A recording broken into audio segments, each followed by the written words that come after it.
ବନ୍ଧୁମାନେ ଏହି ପବିତ୍ର ଆଷାଢ଼ ପୂର୍ଣ୍ଣିମା ଠାରୁ ବଦଳିଯିବ 6 କୋଟି ରାଶିଙ୍କର ଭାଗ୍ୟ।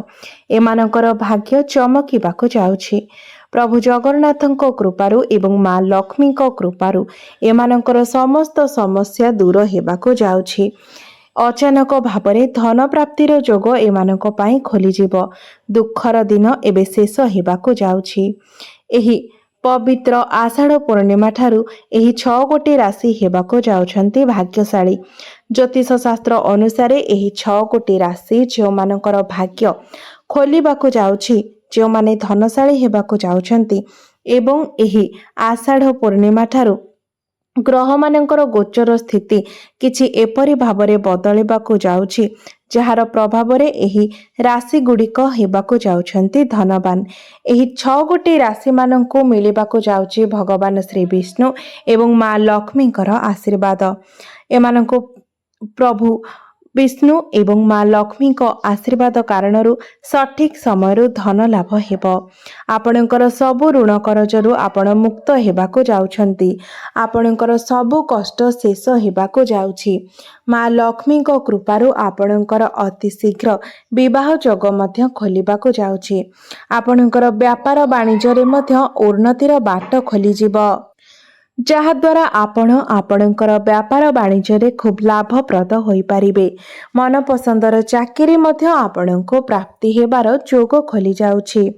ଆପଣଙ୍କ ମଧ୍ୟରେ ଆକର୍ଷଣ କ୍ଷମତାର ବୃଦ୍ଧି ହେବ। ଆପଣଙ୍କୁ ଏବେଠାରୁ ଲୋକମାନେ ପସନ୍ଦ କରିବାକୁ ଲାଗିବେ ଏବଂ ସମ୍ମାନ ଦେବାକୁ ଲାଗିବେ। ଆପଣଙ୍କ ଦ୍ୱାରା କରାଯାଇଥିବା ସମସ୍ତ ଚେଷ୍ଟା ବର୍ତ୍ତମାନଠାରୁ ସଫଳ ହେବାକୁ ଯାଉଛି। ମାତ୍ର ଯେକୌଣସି କାର୍ଯ୍ୟ ଆରମ୍ଭ କରିବା ପୂର୍ବରୁ ଆପଣ ପ୍ରଥମେ ନିଜର ଗୁରୁଜନମାନଙ୍କ ଠାରୁ ଆଶୀର୍ବାଦ ନେଇ କାର୍ଯ୍ୟ ଆରମ୍ଭ କରନ୍ତୁ।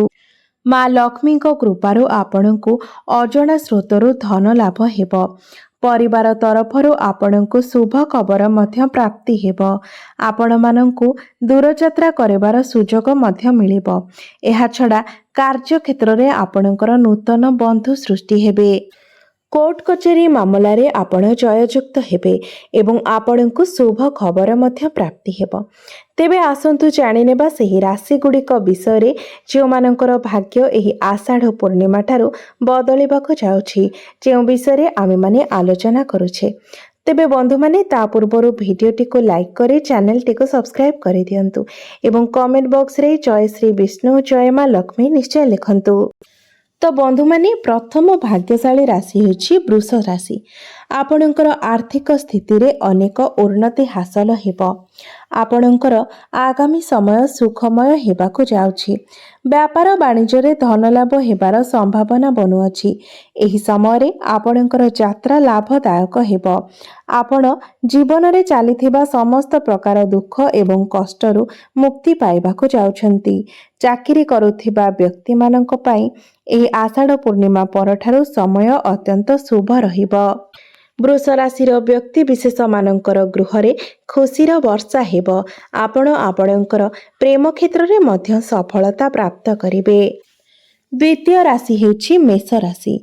ଭଗବାନ ଶ୍ରୀ ବିଷ୍ଣୁଙ୍କ ଆଶୀର୍ବାଦରୁ ଏହି ଆଷାଢ଼ ପୂର୍ଣ୍ଣିମା ଠାରୁ ଆପଣଙ୍କ ଜୀବନରେ ସମସ୍ତ ପ୍ରକାରର ଖୁସି ଆସିବାକୁ ଯାଉଛି। ଆପଣ ଅତି କଠିନରୁ କଠିନ କାର୍ଯ୍ୟକୁ ମଧ୍ୟ ସହଜରେ ଶେଷ କରି ଆଗକୁ ବଢ଼ି ଚାଲିବେ। ଆପଣଙ୍କୁ ଆପଣଙ୍କର କାର୍ଯ୍ୟକ୍ଷେତ୍ରରେ ଏବଂ ବ୍ୟାପାର ବାଣିଜ୍ୟରେ ଅତ୍ୟଧିକ ଧନ ପ୍ରାପ୍ତି ହେବ, ଯାହାଫଳରେ ଆପଣଙ୍କର ପରିବାରର ସଦସ୍ୟମାନଙ୍କ ପାଇଁ ଆପଣ ନୂତନ ଜିନିଷ ମଧ୍ୟ କିଣିପାରନ୍ତି। ଆପଣଙ୍କ ପରିବାରରେ ଏବେଠାରୁ ଖୁସିର ମାହୋଲ ଲାଗି ରହିବ। କୌଣସି ଶୁଭ ମାଙ୍ଗଳିକ କାର୍ଯ୍ୟର ମଧ୍ୟ ଆୟୋଜନ ହୋଇପାରେ। ଆଗାମୀ ସମୟ ଆପଣଙ୍କ ପାଇଁ ଅତ୍ୟଧିକ ଶୁଭମୟ ହେବାକୁ ଯାଉଛି। ମା ଲକ୍ଷ୍ମୀଙ୍କର ନାମ ନେଇ ଆରମ୍ଭ କରିଥିବା ସମସ୍ତ କାର୍ଯ୍ୟ ଆପଣଙ୍କୁ ସଫଳତା ଆଣିଦେବ। ତୃତୀୟ ରାଶି ହେଉଛି ସିଂହ ରାଶି। ଏହି ରାଶିର ବ୍ୟକ୍ତିମାନଙ୍କ ଉପରେ ଭଗବାନ ଶ୍ରୀ ବିଷ୍ଣୁ ଏବଂ ମା ଲକ୍ଷ୍ମୀଙ୍କର କୃପା ଦୃଷ୍ଟି ବନିବାକୁ ଯାଉଛି। ଆପଣଙ୍କୁ ଆପଣଙ୍କର ଜୀବନରେ ସଫଳତା ପ୍ରାପ୍ତି ହେବାର ଯୋଗ ଖୋଲିବାକୁ ଯାଉଛି। ଆପଣଙ୍କୁ ଆର୍ଥିକ ସଙ୍କଟ ଏବଂ ସମସ୍ତ ଋଣ କରଜରୁ ମୁକ୍ତି ମିଳିବ। ଆପଣଙ୍କ ଜୀବନରେ ଏହି ଆଷାଢ଼ ପୂର୍ଣ୍ଣିମା ଠାରୁ ପ୍ରତ୍ୟେକ କାର୍ଯ୍ୟରେ ସଫଳତା ମିଳିବ। ଆପଣମାନେ ଦିନ ରାତି ପରିଶ୍ରମ କରି ଉନ୍ନତି କରିବେ ଏବଂ ଏହା ସହିତ ଏକ ନୂତନ ପରିଚୟ ମଧ୍ୟ ସୃଷ୍ଟି କରିବେ। ଆପଣମାନେ ମହତ୍ତ୍ୱପୂର୍ଣ୍ଣ କାର୍ଯ୍ୟରେ ନିର୍ଣ୍ଣୟ ନେବାରେ ସଫଳତା ପ୍ରାପ୍ତି କରିବେ। ଆଗାମୀ ସମୟରେ ଆପଣମାନଙ୍କର ଭାଗ୍ୟ ଘୋଡ଼ା ଠାରୁ ଅଧିକ ଜୋରରେ ଦୌଡ଼ିବାକୁ ଲାଗିବ ଏବଂ ଏହି ଆଷାଢ଼ ପୂର୍ଣ୍ଣିମା ଠାରୁ ଆପଣଙ୍କ ଜୀବନରେ ଖୁସିର ବର୍ଷା ହେବ। ଆପଣଙ୍କ ପାଇଁ ଧନ ରୋଜଗାରର ନୂତନ ରାସ୍ତା ସବୁ ଖୋଲିବାକୁ ଲାଗିବ। ଅଚାନକ ଭାବରେ ଆପଣଙ୍କୁ ଆର୍ଥିକ ଲାଭ ମିଳିବାର ସମ୍ଭାବନା ସୃଷ୍ଟି ହେଉଛି। ଚତୁର୍ଥ ରାଶି ହେଉଛି କନ୍ୟା ରାଶି। ଆପଣଙ୍କ ଗୃହରେ ଏହି ଆଷାଢ଼ ପୂର୍ଣ୍ଣିମା ଠାରୁ ସୁଖ ସମୃଦ୍ଧି ଏବଂ ଧନର ଆଗମନ ହେବାକୁ ଯାଉଛି, ଯାହାଫଳରେ ଆପଣଙ୍କର ସାମାଜିକ ପ୍ରତିଷ୍ଠା ମଧ୍ୟ ବଢ଼ିଯିବ। ଆପଣଙ୍କର ବ୍ୟାପାର ବାଣିଜ୍ୟ କ୍ଷେତ୍ରରେ ଲାଭ ପାଇବାର ସମ୍ପୂର୍ଣ୍ଣ ସମ୍ଭାବନା ରହୁଛି। ଚାକିରି କ୍ଷେତ୍ରରେ ଉନ୍ନତିର କୌଣସି ବଡ଼ ଖୁସି ଖବର ଆପଣଙ୍କୁ ପ୍ରାପ୍ତି ହୋଇପାରେ। ଧନର ଅପାର ବୃଦ୍ଧି ହେବାର ସମ୍ଭାବନା ଅଛି ଏବଂ ଚାକିରିରେ ପଦୋନ୍ନତି ହେବାର ଯୋଗ ମଧ୍ୟ ସୃଷ୍ଟି ହେଉଛି। ପଞ୍ଚମ ରାଶି ହେଉଛି ତୁଳା ରାଶି। ଏହି ଆଷାଢ଼ ପୂର୍ଣ୍ଣିମା ଠାରୁ ଆପଣଙ୍କ ଜୀବନରେ ସଫଳତାର ସ୍ରୋତ ବହିବାକୁ ଯାଉଛି। ଆପଣଙ୍କୁ ପ୍ରତ୍ୟେକ ଚେଷ୍ଟାରେ ଆପଣଙ୍କୁ ସଫଳତା ପ୍ରାପ୍ତି ହେବାକୁ ଯାଉଛି। ଆପଣଙ୍କ ଗୃହକୁ ସୁଖ ସମୃଦ୍ଧି ଏବଂ ଧନର ଆଗମନ ହେବ। ଏହି ଆଷାଢ଼ ପୂର୍ଣ୍ଣିମା ପରଠାରୁ ଆପଣଙ୍କ ଜୀବନରେ ଏକ ନୂତନ ପରିବର୍ତ୍ତନ ହେବ। ବେରୋଜଗାର ଯୁବକ ଯୁବତୀମାନଙ୍କୁ ଭଲ ଚାକିରି ମିଳିବାର ଯୋଗ ମଧ୍ୟ ଖୋଲୁଅଛି। ନୂତନ କାର୍ଯ୍ୟରେ ଆସୁଥିବା ସମସ୍ତ ବିଘ୍ନର ନାଶ ହେବାକୁ ଯାଉଛି। ସାମାଜିକ କାର୍ଯ୍ୟକଳାପରେ ଆପଣଙ୍କୁ ସଫଳତା ପ୍ରାପ୍ତି ହେବ। ଜୀବନର ପ୍ରତ୍ୟେକ ଅସୁବିଧା ଦୂର ହୋଇଯିବ। ଆପଣଙ୍କ ଦ୍ୱାରା ଯଦି କାହାକୁ କିଛି ଧନ ଦିଆଯାଇଛି, ଯାହା ଆପଣଙ୍କୁ ମିଳିପାରୁନଥିଲା, ତାହା ମିଳିବାର ଯୋଗ ମଧ୍ୟ ଦେଖାଦେଉଛି। ଗୃହରେ ସୁଖ ଶାନ୍ତି ଏବଂ ଆନନ୍ଦର ଲହରୀ ଲାଗି ରହିବ। ଧନ ରୋଜଗାର କରିବାର ନୂଆ ନୂଆ ରାସ୍ତା ମଧ୍ୟ ଆପଣଙ୍କ ପାଇଁ ଖୋଲିବାକୁ ଯାଉଛି। ଷଷ୍ଠରେ ହେଉଛି କୁମ୍ଭ ରାଶି। ବ୍ୟାପାର ବାଣିଜ୍ୟ କରୁଥିବା ବ୍ୟକ୍ତିମାନଙ୍କୁ ଏହି ଆଷାଢ଼ ପୂର୍ଣ୍ଣିମା ପରଠାରୁ ବ୍ୟାପାର ବାଣିଜ୍ୟ କ୍ଷେତ୍ରରେ ଅହେତୁକ ଧନଲାଭ ହେବାର ସମ୍ଭାବନା ସୃଷ୍ଟି ହେଉଛି। ଆପଣଙ୍କର ସଫଳତାକୁ ଦେଖି ଆପଣଙ୍କର ଶତ୍ରୁମାନେ ଆପଣଙ୍କ ପ୍ରତି ଅତ୍ୟଧିକ ଉଗ୍ର ହୋଇପଡ଼ିବେ ଏବଂ ଆପଣଙ୍କର କ୍ଷତି ସାଧନ କରିବାର ବାଟ ଖୋଜିବେ ଏବଂ ସେଥିପାଇଁ ଅନେକ ଚେଷ୍ଟା ମଧ୍ୟ କରିପାରନ୍ତି। ମାତ୍ର ଆପଣଙ୍କୁ ସେଥିପାଇଁ ଡରିବାର କୌଣସି ଆବଶ୍ୟକତା ନାହିଁ, କାରଣ ଆପଣଙ୍କର ଏହି ଶତ୍ରୁମାନେ ସେମାନଙ୍କର ଚେଷ୍ଟାରେ ବିଫଳ ହେବେ। ସେମାନେ କଦାପି ବି ସଫଳ ହୋଇପାରିବେ ନାହିଁ। ଶିକ୍ଷାର୍ଥୀମାନଙ୍କୁ ଅତି ଶୀଘ୍ର ନିଜର ଗୁରୁଜନମାନଙ୍କ ଠାରୁ କିଛି ବଡ଼ ଜିନିଷ ପ୍ରାପ୍ତ ହୋଇପାରେ। ଏହା ସହିତ ପରୀକ୍ଷାରେ ସଫଳତାର ଯୋଗ ମଧ୍ୟ ବନୁଅଛି। ଘର ପରିବାରରେ ଆପଣଙ୍କୁ ଆପଣଙ୍କର ପତ୍ନୀଙ୍କର ସହଯୋଗ ସବୁଠାରୁ ଅଧିକ ପ୍ରାପ୍ତ ହେବ ଏବଂ ସୁଖରେ ଦୁଃଖରେ ଆପଣଙ୍କର ସ୍ତ୍ରୀ କିମ୍ବା ଆପଣଙ୍କର ସ୍ୱାମୀ ଆପଣଙ୍କର ସାଥୀ ହୋଇ ସବୁ ଦୁଃଖ କଷ୍ଟର ସାଥ ଦେବେ। ମା ଲକ୍ଷ୍ମୀଙ୍କର କୃପା ଦୃଷ୍ଟି ଆପଣଙ୍କର ଏବଂ ଆପଣଙ୍କ ପରିବାର ଉପରେ ସର୍ବଦା ବନି ରହିବ।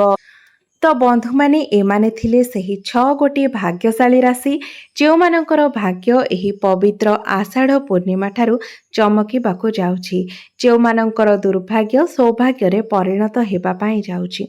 ତ ବନ୍ଧୁମାନେ, ଆଷାଢ଼ ପୂର୍ଣ୍ଣିମାର ତିଥିଟି ଏକ ପବିତ୍ର ତିଥି ହୋଇଥାଏ।